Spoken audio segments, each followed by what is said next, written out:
ke musidɓe julɓe tedduɓe haray ɗon tani en ɗanota ko sakko men gonga haray ko force ɓeɗen jokki ha ni sendidirgol kuɓe condi Lil Fresh e Wandiantimedi caméraman jokka min yiwomen landoto kono ay ça va kono waɗi marsude ça va ok yafotude en foti ko ore lawol lo mi falama landade lande no yaltini poɗɗotirede daga murandu moƴƴi coupe somma télévision wonde coupe ok no wodi lande ɗe mi falama landade ɗo Lil Fresh e Wandiantimedi ko hombo ɓurɗa hiɗude ko ɗum woni darnida lawol ɗo e landal golla a yafoto andi hunde nden fopp ko ɗengal gotal wonde yewtude en plus kadi ɓe artiste ɓe ɗo kadi koko men Guinée Conakry ɓe jooɗi ko ɗum addude mi landade mana ko metti mi faami me ɗum ɗon fof kono mais ko duwaɗa famude fodde accen haralan jooɗi harnaka hoore lawol ɗo non andi ɗum ɗo komin yaltu ko tere men wakkilo hollugol jama menen min ama ay ka fi Lil Fresh e Wandiantimedi min amata meɗen faala sendidirde guɓe condi Lil Fresh e Wandiankombo ƴettuɗa ɗum ta jaaɓu comparugol ɗo Lil Fresh ko babaro e hoore Wandiantimedi wonno Lil Fresh woniri babaro hoore Wandian de plus taw ɗa wawi contude ko artiste ɓe jeelo ƴawni wono hombo o ƴa ko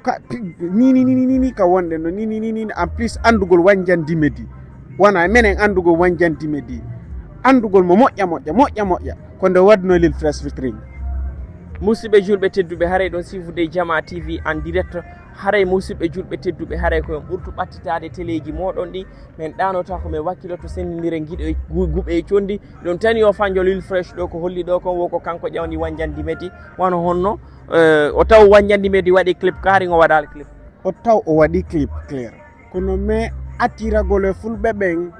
aɗa Wandiantimedi ko soso mo yimayno sandari moƴƴa donc wigol yonda e jamma fulɓe ɓen en plus relax on jiiɗi ko jouata ko jamma fulɓe ɓen sivamo ko nde wadno Lil Fresh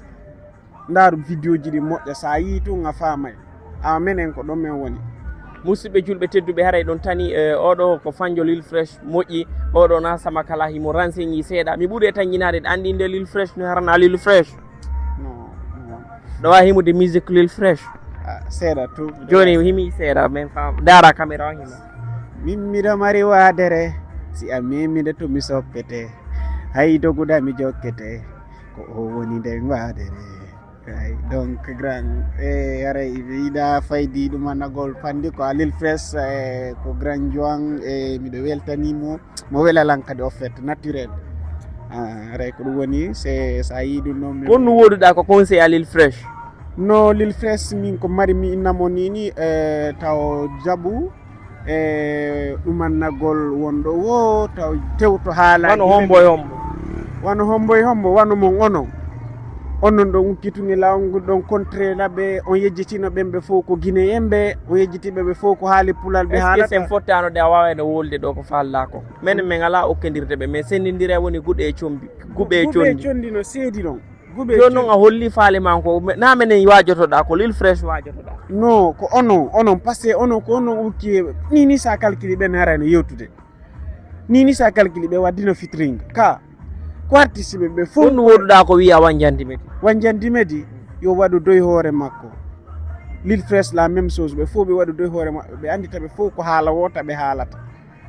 kombo okkodiri ɓe ko noon famɓe ɓen ka ko kamɓe okkodiri laaɓe non wano ko Lil Fresh inni ɗon kon kanko mo o jentinoki musique Wandiantimedi kono fotta e makko o innamini min e hoore an avant hari simi fotti e Wandiantimedi mineta ko Wandiantimedi sinara jama mi yi tumɓe wowli ɗum min nara ko Wandiantimedi ni joni noon ko on ɗaɗi andi Lil Fresh hande a hiide Lil Fresh mi yiiɗi e Lil Fresh harna seeɗa a andimo lan andimo a andi ko makko lan andi ko makko hontoni ko makko ɗum ɗo gaaro yeyi ko mi allama ɗum ɗo garna joni noon musidɓe julɓe tedduɓe haray en ardunoyoɗo ha waɗo stiɗen sifude Jama TV haray ɗo weltana mourado moƴƴuru haray ɗen jooɗini ni Guinée Conakry merci beaucoup wassalam ciao merci beaucoup Jama TV